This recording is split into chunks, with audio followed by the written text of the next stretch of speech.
Imagine being promised a fresh start, free land, food, and a perfect future. Imagine believing you are walking into paradise.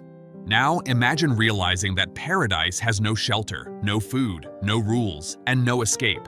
Within days, people are starving. Within weeks, people are disappearing. And soon, the unthinkable begins. This is the true story of one of the most horrifying social experiments ever attempted. A so-called utopia that turned into a cannibal nightmare. In the early 20th century, leaders believed they could engineer the perfect society. A place where unwanted people could be sent away and transformed into productive citizens. A place with no cities, no crime, and no resistance. Just land, labor, and obedience. On paper, it sounded brilliant. In reality, it became one of history's darkest secrets. This is the story of Nazino Island. The year was 1933. The Soviet Union was obsessed with control, productivity, and order. Cities were overcrowded. Prisons were full. Authorities wanted a clean solution. So they came up with a radical idea. Send tens of thousands of people to remote land. Force them to build new settlements. Turn them into loyal workers. No criminals were required. No proof was needed. If you were homeless, unemployed, or lacked proper documents, you were selected. One morning, people were arrested from streets, trains, and homes. They were told nothing. No trials, no explanations, just orders. Thousands were loaded onto trains. Men, women, teenagers, and the elderly were packed together. No beds, no toilets, very little food. Many believed they were being relocated for work. Some believed they were being given land. Others thought it was temporary. None of them knew where they were going. After days of travel, they were moved onto barges. The destination was a frozen river in Siberia, in the middle of nowhere. When the barges stopped, the truth became clear. They had arrived at Nazino Island, a swampy piece of land surrounded by freezing water. No buildings, no tools, no seeds, no medicine, just forest, mud, and silence.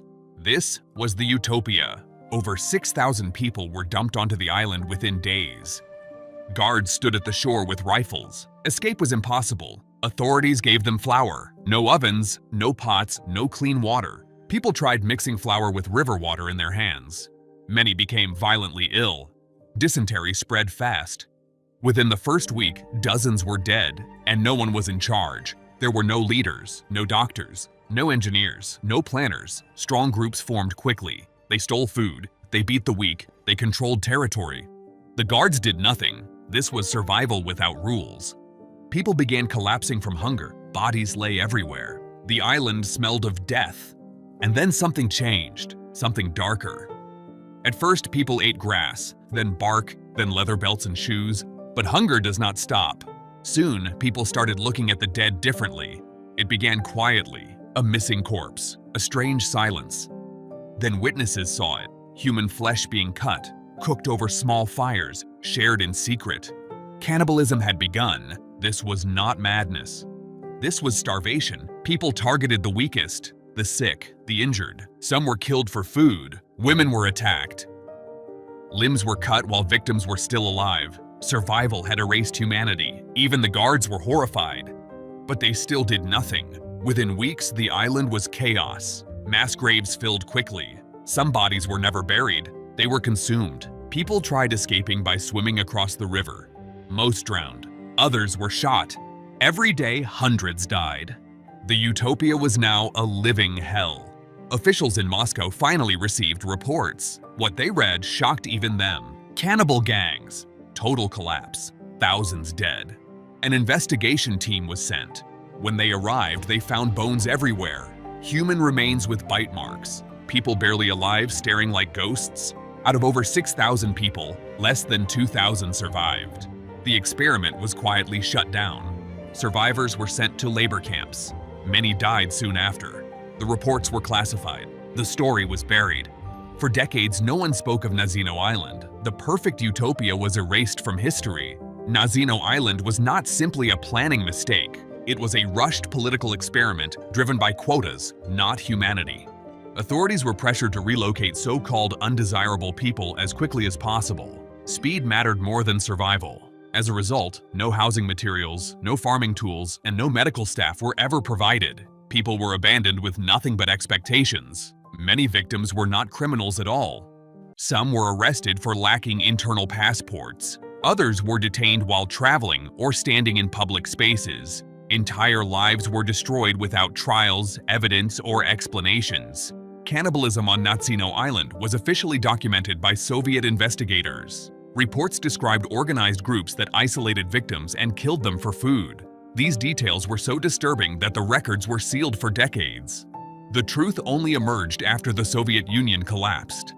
Natsino Island is now studied as a warning about unchecked power. It proves how fast society collapses when human dignity is removed. Even the most perfect-sounding visions can become nightmares when empathy and planning are ignored. And this is the part that should scare us the most. What makes this story truly terrifying is how quickly normal people changed. Hunger erased morals. Fear destroyed trust. When systems collapse, survival becomes the only law. Natsino Island shows how thin the line is between civilization and chaos when power forgets compassion. But this story matters, because Natsino Island was not an accident. It was not nature. It was not fate. It was a decision. A decision made by people who believed control mattered more than life. They believed humans could be reshaped by force, that suffering was acceptable, that numbers mattered more than names. This nightmare teaches us something powerful. Utopias built without compassion always collapse. Systems that ignore humanity create monsters, and hunger can turn ordinary people into something unrecognizable.